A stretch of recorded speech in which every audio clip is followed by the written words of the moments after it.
Invité politique de Guillaume Durand sur Radio Classique et Paris Première.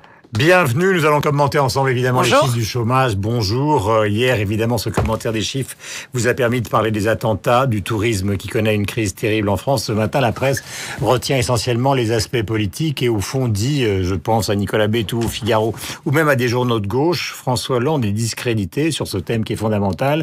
Il ne peut pas lancer une campagne politique présidentielle avec des chiffres pareils. Vous diriez quoi avant qu'on détaille l'aspect économique, parce qu'il y a un aspect politique aussi. Oui, et avant tout, la question du chômage, c'est un aspect social.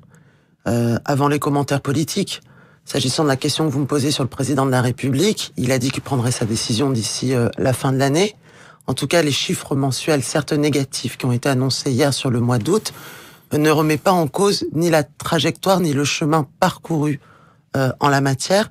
Et c'est pas moi qui le dis, c'est l'INSEE qui a bien expliqué que depuis un an, le chômage, le taux de chômage en France, le taux de chômage en France est passé de 10,5% à 9,9%. Voilà quels sont les chiffres donnés par l'INSEE, qui est la seule en France. C'est la seule comparaison internationale, les chiffres de l'INSEE. Donc ça, c'est le commentaire politique. Mais derrière ces chiffres, nous savons bien, et moi, ministre du Travail, je combat quotidiennement justement contre le chômage, parce que derrière ces chiffres, il y a des femmes et des hommes. En effet, il y a eu une forme de trou d'air au mois d'août. La tendance depuis le début de l'année était à la baisse du chômage. Elle reste à la baisse du chômage et il y a eu moins 23 000 personnes sorties de la catégorie A. Mais j'ai beaucoup de questions à vous de poser. la catégorie A. Non, mais cette question est bien sûr essentielle. Pourquoi nous avons eu un trou d'air au mois d'août ? Il y a en effet une saison touristique qui a été compliquée dans notre pays au mois d'août. L'hôtellerie, la restauration, les commerces de loisirs ont été impactés et permettez-moi de le signaler ici, les chiffres de septembre sont plus rassurants aussi en la matière. Donc il y a eu une réalité qui a eu un impact sur les chiffres du chômage. Madame, la question qui est posée par les journaux ce matin, c'est que chez nos voisins allemands ou anglais, pays très industrialisés, pays pas tellement industrialisés, c'est 6 ou 5% de chômage. Donc il peut y avoir une amélioration sur le début de l'année, mais c'est 2 fois moins chez nos voisins. Et c'est quand même 685 000 chômeurs de plus depuis que François Hollande est président de la République depuis mai 2012. Alors, l'amélioration sur la tendance n'empêche pas non plus les prévisions de croissance qui, vous le savez, sont quand même de moins en moins favorables à la France. Les économistes sont très inquiets. Donc, cette amélioration, elle est peut-être le signe aussi d'une dégradation à venir. Il y a plusieurs données. Par rapport aux comparaisons, notamment européennes, je pense qu'il est important de dire à vos auditeurs que nous avons une chance pour notre pays, qui est sa croissance démographique, mais que c'est en effet un défi pour notre économie. Concrètement, nous avons 700 000 départs en retraite tous les ans et 800 à 850 000 entrées sur le marché du travail. Voilà notre équation. Et donc, c'est pour cela que nous avons besoin de 1,5% de croissance. C'est pas la raison qui font que les Anglais ou les Allemands ont 5 ou 6% de chômage, alors que nous, par rapport à l'Allemagne, nous avons 700 000 départs en retraite, nous avons 400 000. Non, On peut jouer sur les chiffres l'un et l'autre pendant des heures. Il y a quand même une situation française qui n'est pas réglée, qui n'a pas commencé avec François Hollande, mais qui s'est aggravée avec François Hollande. Non, elle ne s'est pas aggravée puisque depuis un an, les indicateurs économiques depuis qu'il est là, depuis 2012. Moi, je vous dis, depuis un an, les indicateurs économiques sont meilleurs. Concrètement, nous avons créé 140 000 créations nettes d'emplois, alors que depuis plusieurs années, nous détruisions de l'emploi. Qu'est-ce que nous avons fait ? Nous avons bien sûr réduit les déficits. Mais pas les emplois marchands, sont les emplois aidés, c'est de la formation. Non, 140 000 emplois, je parle dans le secteur concurrentiel, qui ont été créés. Ça, c'est la première fois en 2015, après des années de destruction d'emplois. Donc nous voyons bien que la conjoncture économique s'améliore. Pour cela, il a fallu améliorer la compétitivité de nos entreprises, restaurer les marges et puisqu'elles puissent aussi derrière investir. C'est le sens du pacte de responsabilité et du CICE.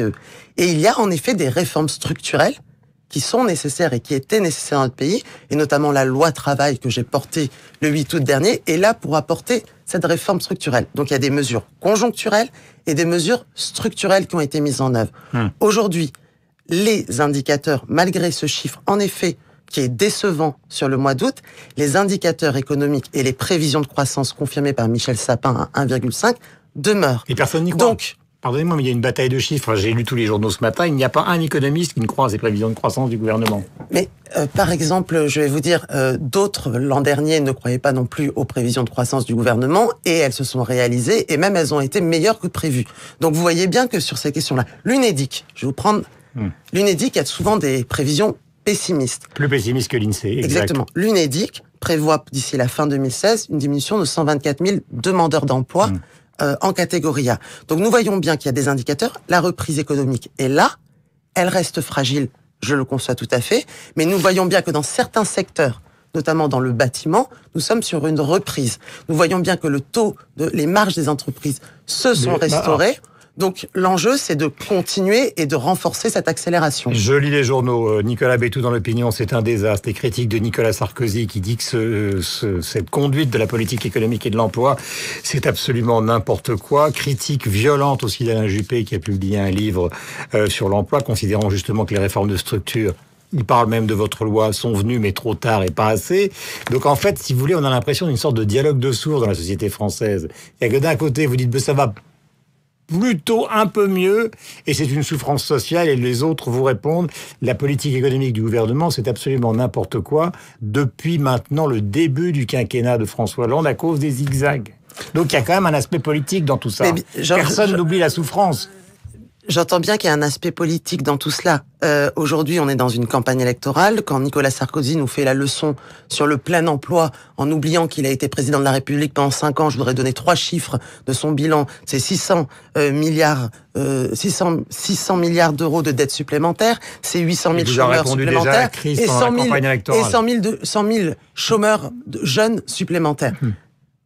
Un peu de modestie par rapport à cela.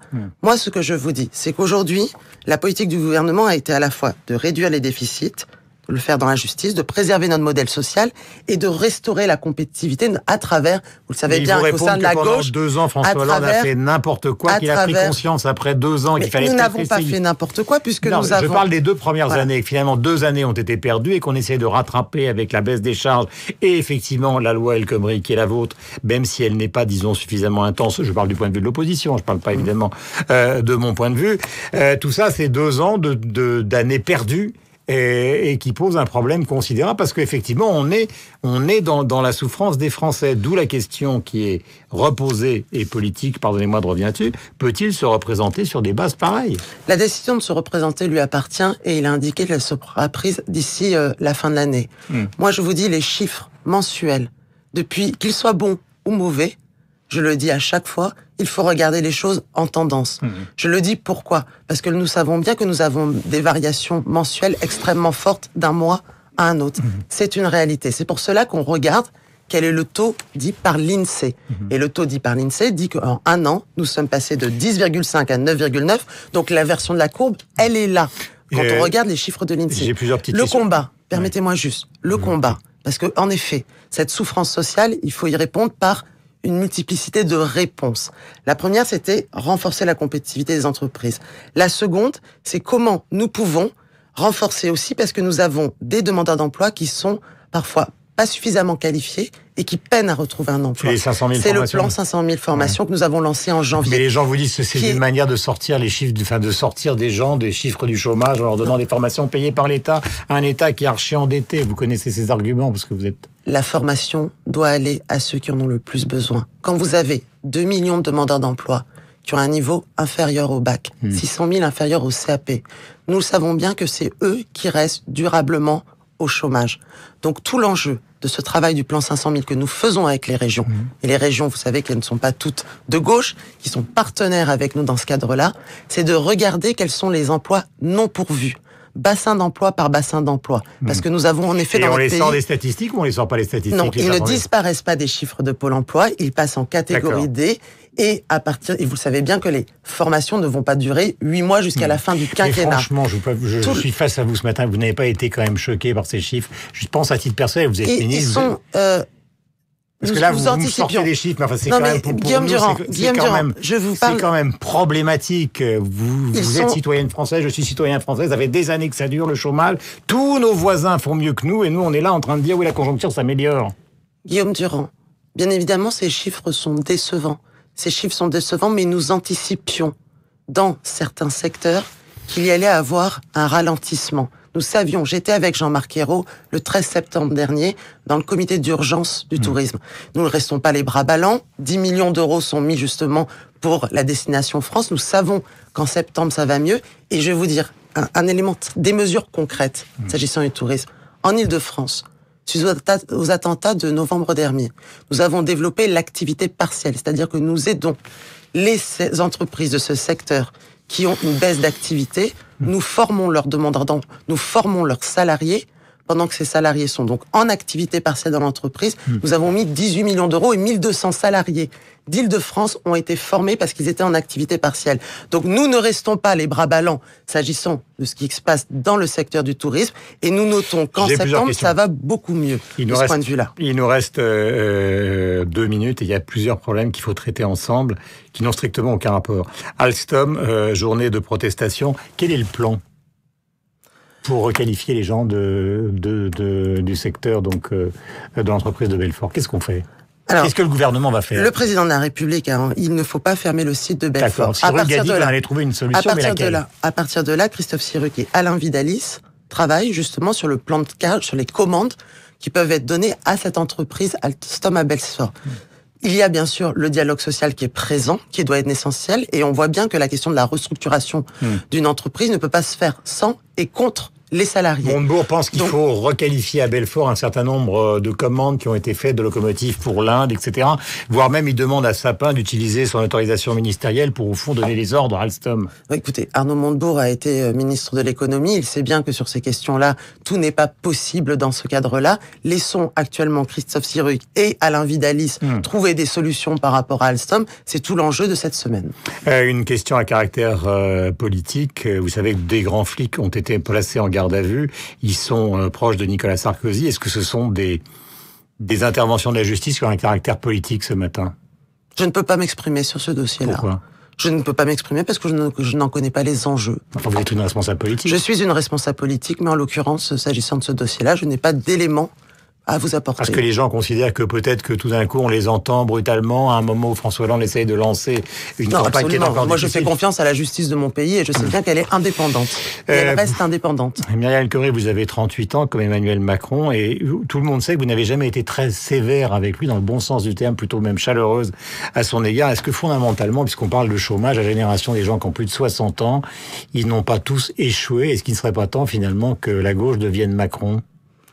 Non, je ne pense pas que les gens qui ont 60 le ans... flingue. Je pense pas que tous les gens... Moi, j'ai toujours considéré qu'Emmanuel Macron a été un atout et un talent pour ce gouvernement et je pense que il aurait servir son pays, il aurait dû continuer à le faire en tant que ministre de l'économie. J'ai toujours pensé vous cela. Savez que le président de la République, Emmanuel Valls, ne pense plus du tout ça maintenant. Non, Ils font tout pour l'empêcher de faire mais ça. je ne partage pas cette aventure individuelle que Emmanuel Macron met en œuvre aujourd'hui. Et je pense qu'il aurait dû continuer à servir son pays en tant que ministre de l'économie. Voilà quel est le fond et il le sait, et je lui ai dit, bien évidemment. La question que vous posez, non, je pense que dans la politique, nous avons besoin de toutes les générations. Après, il y a un sujet qui est celui de la jeunesse. Vous avez vu, dès qu'on parle de Macron, vous avez un sourire.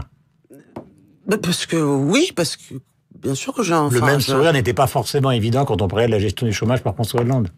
Non, mais on parle de réalité sociale s'agissant du chômage. Moi, je sais très bien que derrière ces statistiques qui peuvent paraître froides, il y a des femmes, des hommes qui se battent. Et donc, le combat au quotidien pour lutter contre le chômage, je l'ai à cœur et je dois le mener. Et je le mène en inventant, en innovant, en développant des plans de formation parce que les gens en ont besoin et parce qu'il y a des métiers non pourvus, en développant l'apprentissage parce qu'il y a aussi des jeunes et c'est une voie d'excellence et aujourd'hui qui est majoritairement dévalorisée dans notre pays et en me battant aussi pour qu'il y ait une capacité d'adaptation des entreprises. Voilà quelle est la réalité. Et je sais bien qu'il n'y a pas de baguette magique, mais c'est la conjoncture de toutes ces mesures qui permet justement de mieux lutter contre le chômage. Il paraît que quand il a appris ces chiffres samedi, puisqu'il les a appris samedi, François Hollande était défait, c'est vrai?